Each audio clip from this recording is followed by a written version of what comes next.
Hello dear student, আজকে আমাদের যে ক্লাসটা হবে সেটা হচ্ছে মানব রেচনতন্ত্র। তোমাদের ওয়েস্ট বেঙ্গল মাধ্যমিক শিক্ষা বোর্ডের ক্লাস 9-এর জীবনবিজ্ঞানের জৈবনিক ক্রিয়া চ্যাপ্টারের এটা একটা অংশ, মানব রেচনতন্ত্র।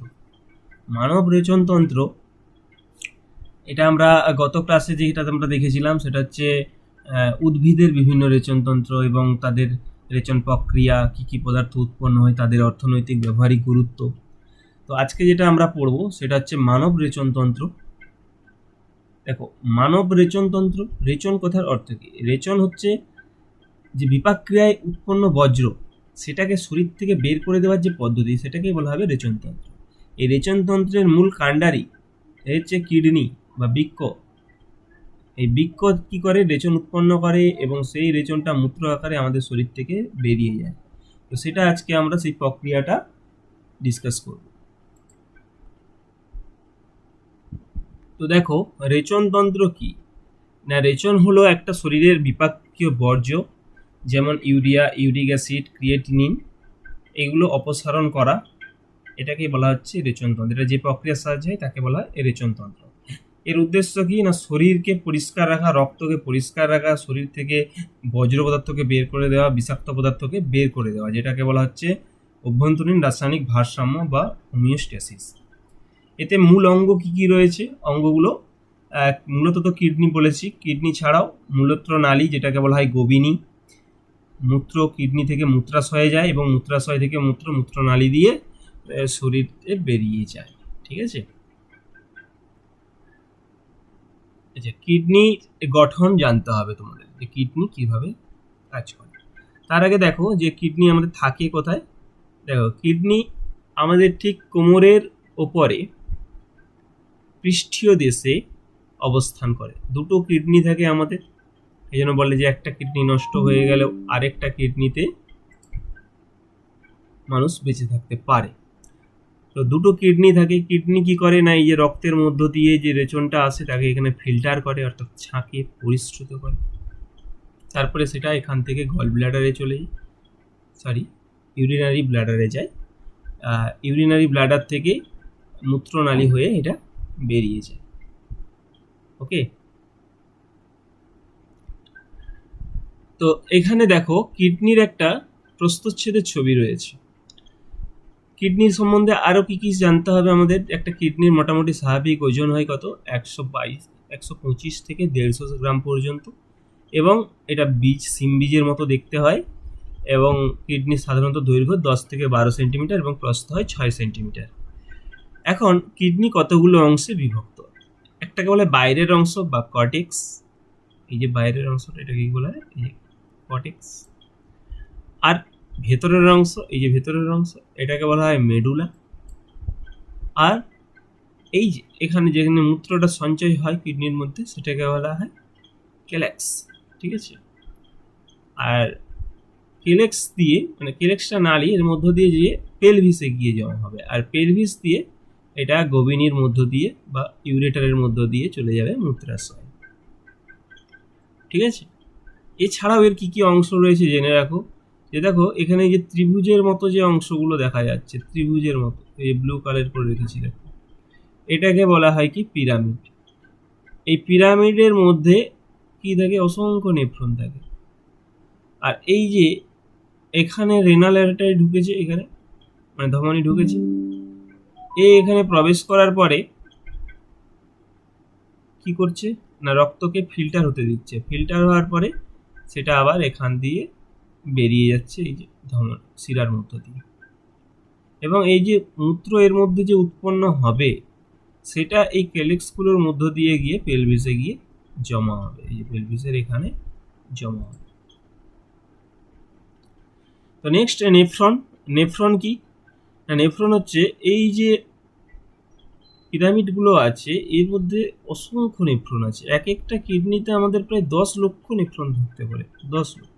ঠিক আছে, তো এই যে 10 লক্ষ নেফ্রন, এই 10 লক্ষ নেফ্রন যে কাজটা করে, এক একটা নেফ্রন যে কাজ করে, গোটা কিডনি কিন্তু সে কাজ করে।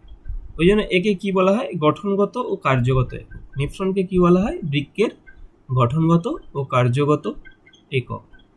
এবারে নেফ্রনে কি কি অংশ রয়েছে, দেখো এখানে ধমনী ঢুকেছে, প্রবেশ করেছে, করার পরে এখানে একটা কুণ্ডলী বা জাল তৈরি করেছে, তারপরে আবার বেরিয়ে গেছে। এই যে কুণ্ডলী বা যে জালটা তৈরি করেছে একে বলা হয় গ্লোমেরুলাস। কি বলা হয়, গ্লোমেরুলাস।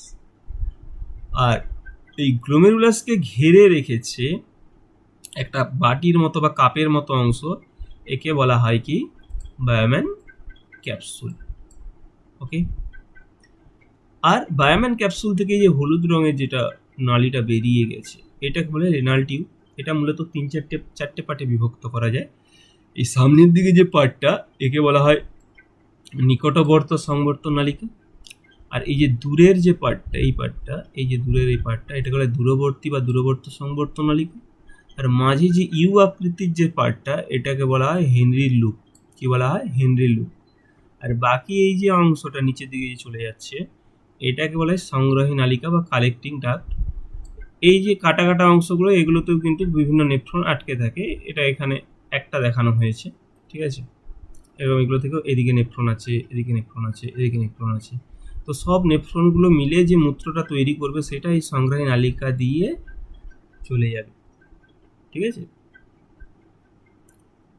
তো এরা কি কাজ করে না, এরা একত্রে বজ্রকে ফিল্টার করে, ফিল্টার মানে রক্তকে পরিশ্রুত করে। তো এরা ছাড়া আর কি কি অংশ রয়েছে না, এই যে ইউরেটার বা গোবিনী যেটাকে বলা হয় গোবিনী, এটা কি করে, এটা এখান থেকে মূত্রকে মানে কিডনি থেকে মূত্রকে মূত্রাশয়ে নিয়ে যায় বা ইউরিনারি ব্লাডারের মধ্যে এর মধ্যে নিয়ে যায়, এখানে নিয়ে গিয়ে জমা করে। এখানে মূত্র তৈরি হলো, এখানে কিন্তু বেশি ধরে রাখতে পারবে না, এখানে যা মূত্র তৈরি হবে এখানে জমা করবে। তো আমাদের মূত্রাশয় প্রায় 400 থেকে 600 পর্যন্ত 400 থেকে 600 পর্যন্ত এমএল মূত্র ধারণ করতে পারে। তো সেই মূত্রটা এখানে ভর্তি হয়ে গেলে এখানে ইউরিনারি গ্ল্যান্ড থাকে, এই গ্ল্যান্ডগুলো বন্ধ থাকে, তখন গ্ল্যান্ড ওপেন হয়ে যায় এবং এখান থেকে মূত্র বিসর্জন হয়। এটা মূত্রনালী, এটাকে বলা হয় মূত্রনালী বা ইউরেট্রা, এর মধ্য দিয়ে মূত্র বিসর্জন হয়, ঠিক আছে। তো এবারে মূত্র তৈরি হয় কিভাবে, আমাদের বৃক্কের মধ্যে বা নেফ্রনের মধ্যে মূত্রটা তৈরি হয় কিভাবে। দেখো, মূত্র তৈরি হওয়ার জন্য প্রথমে এখানে কি ছিল বলেছিলাম, গ্লোমেরুলাস, রক্তজাল, ঠিক আছে। এখানে অন্তর্বর্তী নালিকা ঢুকছে, এখানে বহির্মুখী নালিকা বেরোচ্ছে। এর মধ্য দিয়ে যে রক্তটা ঢুকবে দেখো তার একটু ডায়ামিটারটা একটু বড় হয়, একটু মোটা, আর এখান থেকে যেটা বেরোচ্ছে তার ডায়ামিটারটা একটু ছোট হয়।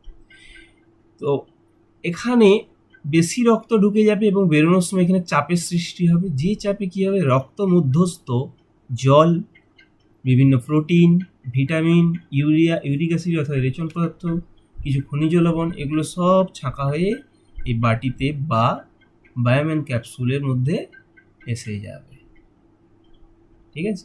রক্তকণিকা কিন্তু আসবে। তা এখন কথা হচ্ছে যে আমি রক্ত পরিস্রবণ করতে গিয়ে প্রয়োজনীয় glucose, vitamin, amino acid, protein এগুলো বেরিয়ে যাচ্ছে, এগুলো তো বেরিয়ে গেলে শরীর অসুস্থ হয়ে যাবে, শরীর দুর্বল হয়ে যাবে। তো এগুলোকে কী করতে হবে, আবার পুনরায় রক্তের মধ্যে শোষণ করতে হবে। তার জন্য এই যে রক্তনালিকা আবার এইগুলোর গায়ে গায়ে এইভাবে জুড়ে থাকে, অর্থাৎ যে রেনাল নালিকা আছে তার মধ্যে, রেনাল টিউবের মধ্যে এভাবে জড়িয়ে থাকে। এরা কি করে, রক্তের মধ্যে রেচন যেটা এখানে ছাঁকা হলো সেখান থেকে জল, অতিরিক্ত জল, বিভিন্ন প্রোটিন, ভিটামিন, গ্লুকোজ এগুলোকে ছেঁকে আবার রক্তের মধ্যে পাঠিয়ে দিবে, ঠিক আছে। কারণ দেখো এখানে গ্লোমেরুলা সারাদিনে 150 থেকে 180, যে দেখো 180 লিটার এখানে মূত্র ফিল্টার করতে পারে বা জল ফিল্টার করতে পারে। তো এত জল যদি বেরিয়ে যায় আমাদের শরীর থেকে, আমরা তো সারাদিনে কত 3-4 লিটার জল খেয়ে থাকি, তো 3-4 লিটার জল আমাদের কি 180 লিটার জল কি যোগান দিতে পারবে? তো এত জল শরীর থেকে বেরিয়ে গেলে মানুষ ডিহাইড্রেশন হয়ে মারা যায়, ঠিক আছে।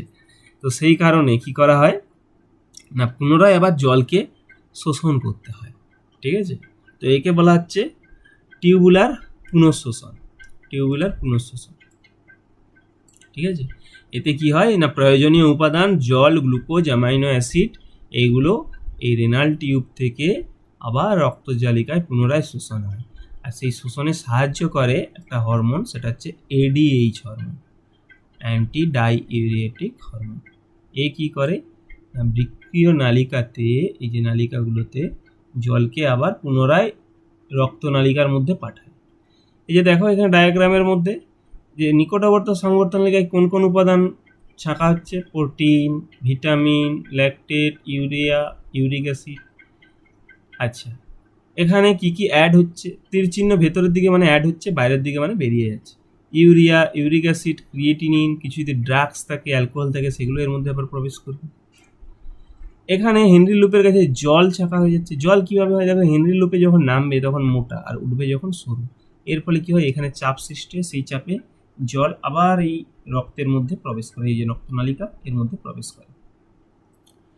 আর দূরবর্তী সংবর্তনালিকাতে sodium ion, chlorine ion, carbonate ion, জল এগুলো আবার বেরিয়ে যায়।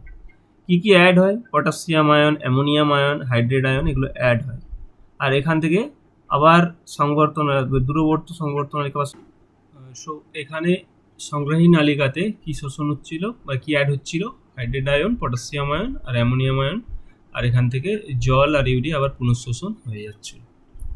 তাহলে এইভাবে আমাদের সারাদিনে একটু একটু একটু একটু করে মূত্র এখান দিয়ে সঞ্চয় হতে হতে প্রায় 1 থেকে 1.5 লিটার মূত্র উৎপাদিত হয় এবং তা আমরা রেচন রূপে বের করে থাকি। ঠিক আছে, তো তাই আমাদেরকে দিনে কত লিটার জল খেতে হবে, যদি 1 থেকে 1.5 লিটার মূত্র নিঃসরণ হয় তাহলে 2 থেকে 3 লিটার আমাদেরকে জল খেতে হবে কমসে কম।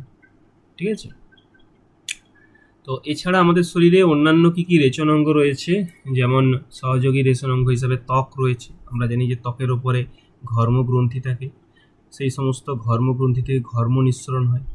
ঘর্মের মধ্যে কি থাকে, ইউরিয়া থাকে, অতিরিক্ত লবণ থাকে, সেগুলো বের হয়। সারাদিনে আমাদের ঘামের